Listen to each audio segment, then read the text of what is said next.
The U.S. government is considering banning institutional investors from buying single-family homes here in the U.S.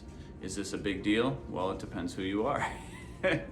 So for an institutional investor, yes, this is a big deal. Now, the statistics say that institutional investors only own about 1 to 2 to 3, perhaps maybe up to 4% of U.S. houses. Now, that number is debatable because, as we probably all know, the institutional investors can clearly hide their holdings into or behind shell companies. So whatever number is on the books might be significantly lower than what that number is in reality. That being said, investors are currently buying about 1/3 of all U.S. homes.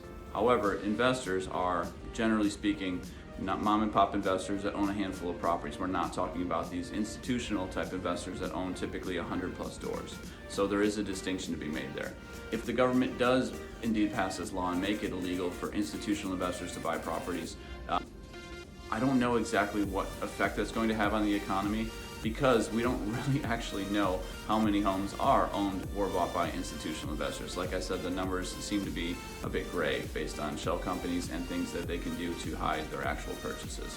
So at the very least though, it should, to some small degree, help people potentially looking to buy a home that may feel like they can't afford a home, or every home that they put an offer in, they're competing against BlackRock or some big company, some hedge fund that's just going to pay cash and overpay for the house, and so they'll never be able to afford a home.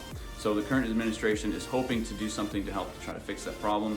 If they do pass this, will it help the problem? Remains to be seen. Let me know your thoughts in the comments.